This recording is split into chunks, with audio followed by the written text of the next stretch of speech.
जो लोग regularly market को ट्रैक नहीं कर सकते, यानी कि जो मार्केट टाइम में कहीं और बिजी रहते हैं, वो लोग अक्सर ये प्रॉब्लम फेस करते हैं कि जैसे मान लो उन्हें कोई स्टॉक खरीदना है जिसकी करंट प्राइस है 100 रुपये, लेकिन वो ये वेट करते हैं कि स्टॉक प्राइस 80 रुपये पर आ जाए तब वो बाइंग करेंगे। अब किसी दिन वो स्टॉक 80 रुपये पर आकर वापस ऊपर भी चला जाता है, लेकिन उनकी बाइंग नहीं हो पाती क्योंकि वो अपने कहीं और बिजी थे।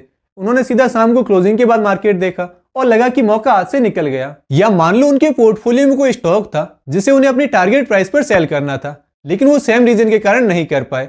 तो ये पहले लोगों की इन्वेस्टिंग और ट्रेडिंग में एक बहुत बड़ी प्रॉब्लम थी, जिसका एक सॉल्यूशन सबसे पहले जेरोधा ने 2019 में जीटीटी ऑर्डर के नाम से इंट्रोड्यूस किया, गुड टिल ट्रिगर्ड। अब इसमें होता क्या है कि आपको एक बार ऑर्डर लगा देना है और वो अगले 1 साल तक वैलिड रहेगा, फिर चाहे वो बाइंग ऑर्डर हो या फिर सेलिंग ऑर्डर। इसके 2 टाइप होते हैं, एक तो है सिंगल जीटीटी ऑर्डर और दूसरा है OCO order, one cancels the other order. अब इसमें सिंगल में तो क्या है कि हम एक साइड का ही ऑर्डर लगा सकते हैं, या तो करंट प्राइस से कम की प्राइस पर या करंट प्राइस से ज्यादा की प्राइस पर।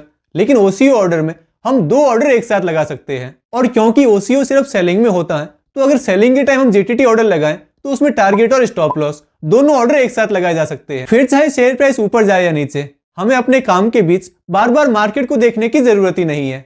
जैसे ही हमारी प्राइस आएगी, हमारा ऑर्डर अपने आप एग्जीक्यूट हो जाएगा। अब वैसे तो ये दोनों टाइप के जीटीटी ऑर्डर्स हम अपने स्टॉक्स पर कैसे लगा सकते हैं, वो पूरा प्रोसेस मैं अभी आपको लाइव दिखाने वाला हूं।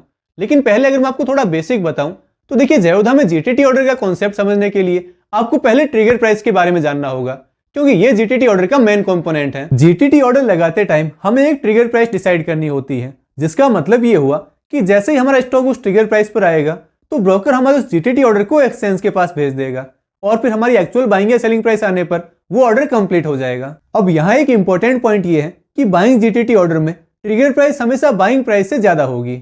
जैसे एक स्टॉक की करंट प्राइस है 100 रुपीज और आपको उसे परचेज करना है 80 रुपीज पर, तो ऐसे में यहाँ ट्रिगर प्राइस होगी 81 या 82 रुपीज। तो जैसे ही स्टॉक 100 रुपए से गिरते गिरते 81 पर आएगा तो हमारी ट्रिगर प्राइस हिट होगी और ऑर्डर एक्सचेंज के पास चला जाएगा।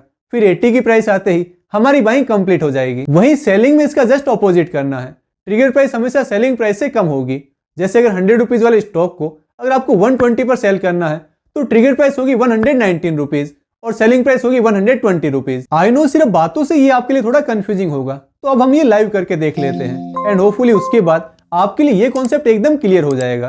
तो चलिए फिर चलते हैं मोबाइल स्क्रीन पर। तो ये है जेरोधा की होम स्क्रीन, जहां मैं आपको बजाज फाइनेंस का एग्जांपल लेकर बताने वाला हूं। तो मैं जैसे इस पर टैप करूंगा तो यहाँ नीचे क्रिएट जीटीटी का ऑप्शन दिया हुआ है। इस पर क्लिक करते ही कुछ इस तरह का इंटरफेस हमारे सामने ओपन हो जाएगा। तो पहले हम जान लेते हैं बाइंग जीटीटी ऑर्डर के बारे में, यानी कि जीटीटी ऑर्डर लगाकर जब हमें कोई स्टॉक बाय करना हो। तो जैसा मैंने आपको पहले बताया था, बाइंग के टाइम पर हम सिर्फ सिंगल जीटीटी ऑर्डर ही लगा सकते हैं, इसमें ओसीओ ऑर्डर नहीं लगता है। अब देखिए, बजाज फाइनेंस की करंट प्राइस है 6,850 रुपए, और मान लो आप ये स्टॉक 6,800 रुपए पर खरीदना चाहते हैं और उसके लिए आपको एक जीटीटी ऑर्डर लगाना है। तो यहाँ हमारे सामने सबसे पहले ऑप्शन है ट्रिगर प्राइस का, और जैसा हमने पहले बात की है, बाइंग जीटीटी ऑर्डर के केस में ट्रिगर प्राइस हमेशा हमारी एक्चुअल बाइंग प्राइस से थोड़ी ज्यादा होगी। अब क्योंकि 6,800 की प्राइस पर हमें बजाज फाइनेंस के शेयर्स खरीदने हैं, तो हम यहाँ ट्रिगर प्राइस लगाएंगे 6,805 रुपए, और उसके बाद हमारी जो एक्चुअल बाइंग प्राइस है वो हमें यहाँ फिल करनी है 6,800 रुपए, और क्वांटिटी सपोज आपको बजाज फाइनेंस के 10 शेयर्स परचेज करने हैं। अब यहाँ होगा क्या कि जैसे ही बजाज फाइनेंस की शेयर प्राइस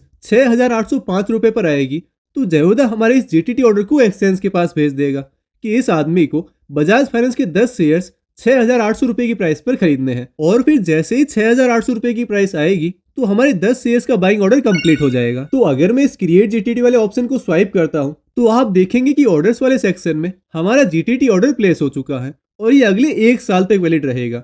अगले 1 साल में जब भी बजाज फाइनेंस की शेयर प्राइस 6,805 रुपए पर आएगी तो हमारी ट्रिगर प्राइस हिट होगी, और अगर 6,800 रुपए पर आया तो फिर हमारी बाइंग कंप्लीट हो जाएगी। अब बात करते हैं हम सेलिंग जीटीटी ऑर्डर के बारे में। तो अगेन हमें बजाज फाइनेंस पर टैप करके यहाँ क्रिएट जीटीटी वाले ऑप्शन में जाना है और बाइंग से स्विच कर लेना है सेलिंग पर, जहां हमें सिंगल और ओसीओ दोनों ऑर्डर का एक्सेस मिल जाता है। तो पहले अगर मैं आपको सिंगल ऑर्डर के बारे में बताऊं तो ऑब्वियस है कि आपको करंट प्राइस से ज्यादा की प्राइस पर ही अपने शेयर सेल करने हैं, इसीलिए आप जीटीटी ऑर्डर प्लेस कर रहे हैं। तो मान लो आपके पास बजाज फाइनेंस के 10 शेयर्स हैं जिन्हें आपको 7,000 रुपए की प्राइस पर सेल करना है। तो ये तो हुई क्वांटिटी और सेलिंग प्राइस। अब बारी आती है ट्रिगर प्राइस की।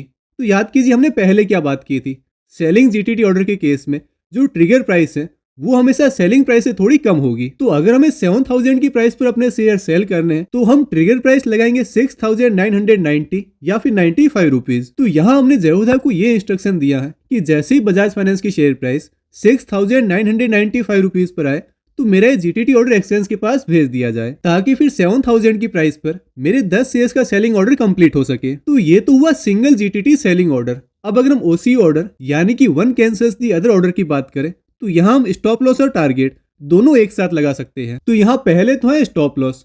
तो मान लीजिए आपने आज ही के दिन 6850 रुपए की प्राइस पर बजाज फाइनेंस के 10 शेयर्स परचेज किए हैं और आपने अपना स्टॉप लॉस डिसाइड किया है 6500 रुपए, यानी कि 6500 से नीचे आप बजाज फाइनेंस के शेयर्स होल्ड नहीं करेंगे, इससे ज्यादा रिस्क आप नहीं लेंगे। तो हमारी सेलिंग प्राइस तो हो गई 6500 रुपए, क्योंकि ये हमारा स्टॉप लॉस है और क्वांटिटी हुई 10। अब क्योंकि ये करंट प्राइस से नीचे का जीटीटी ऑर्डर है तो यहाँ ट्रिगर प्राइस होगी 6505 रुपए, क्योंकि पहले ट्रिगर प्राइस हिट होना जरूरी है, तभी हमारा जीटीटी ऑर्डर एक्सचेंज के पास जाएगा। तो 6505 रुपए की ट्रिगर प्राइस और 6500 रुपए की सेलिंग प्राइस, ये तो हुआ हमारा स्टॉप लॉस ऑर्डर। अब बात करते हैं टारगेट के बारे में। तो मान लो आपने टारगेट डिसाइड किया है 7200 रुपए, तो ये तो हुई हमारी टारगेट प्राइस। अब यहाँ ट्रिगर प्राइस होगी इससे जस्ट पहले की प्राइस, जैसे सपोज 7190 रुपए। अब ये 90, 95, 98 कुछ भी हो सकता है, लेकिन आप बस एक बात ध्यान रखें कि अगर एक बार ट्रिगर प्राइस हिट हो गई तो उसके बाद हमारा जीटीटी ऑर्डर एक्सपायर हो जाएगा, फिर चाहे हमारी एक्चुअल ऑर्डर प्राइस आए या फिर ना आए। जैसे यहाँ हमने ट्रिगर प्राइस रखी है 7190 रुपए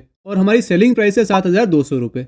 अब मान लो बजाज फाइनेंस का शेयर प्राइस 7190 रुपए तो क्रॉस कर जाए, लेकिन 7200 से पहले रिवर्स हो जाए, तो ऐसे में हमारा जीटीटी ऑर्डर तो एक्सपायर हो जाएगा क्योंकि ट्रिगर प्राइस हिट हो चुकी है। लेकिन हमारा सेलिंग ऑर्डर कंप्लीट नहीं होगा क्योंकि शेयर प्राइस कभी 7200 रुपए पर गया ही नहीं। इसलिए आप हमेशा ट्रिगर प्राइस और ऑर्डर प्राइस के बीच बहुत ही कम गैप रखें ताकि हमारा ऑर्डर कंप्लीट होने के चांसेस ज्यादा रहे। तो देखिए सेलिंग के केस में हमने क्या किया कि पहले तो स्टॉप लॉस ऑर्डर लगाया जिसमें ट्रिगर प्राइस रखी 6505 रुपए, क्योंकि हमारा स्टॉप लॉस है 6500 रुपए, और टारगेट प्राइस हमने रखी थी 7200 रुपए और उसके लिए ट्रिगर प्राइस डिसाइड किया 7190 रुपए। अब यहाँ अगर पहले स्टॉप लॉस वाली ट्रिगर प्राइस हिट हुई तो टारगेट ऑर्डर अपने आप कैंसिल हो जाएगा, और अगर टारगेट वाली ट्रिगर प्राइस हिट हुई तो फिर स्टॉप लॉस वाला ऑर्डर कैंसिल हो जाएगा। इसीलिए इसे कहते हैं one cancels the other order. तो यहाँ भी अगर मैं इसे स्वाइप करता हूँ तो आप देखेंगे कि जीटीटी सेक्शन में हमारे बजाज फाइनेंस का स्टॉप लॉस और टारगेट दोनों ऑर्डर एक साथ लगे हुए हैं। तो इस तरह से हम जयोधा में बाइंग साइड का सिंगल जीटीटी ऑर्डर और सेलिंग में सिंगल और ओसीओ जीटीटी ऑर्डर लगा सकते हैं। तो ये तो बात हुई कि जीटीटी ऑर्डर लगाते कैसे हैं। अब जीटीटी ऑर्डर को लेकर कुछ और जो इंपॉर्टेंट पॉइंट्स हैं वो मैं आपको बता देता हूं। तो देखिए एक टाइम पर एक डीमैट अकाउंट में हम max to max 250 GTT order से लगा सकते हैं।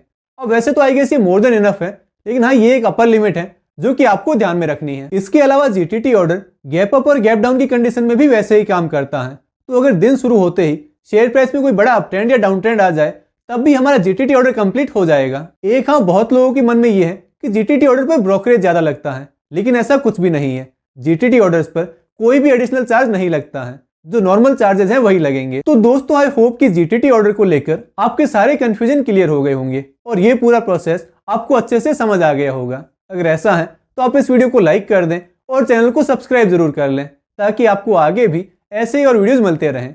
हमारी फिर मुलाकात होगी अगले वीडियो में, तब तक के लिए गुड बाय।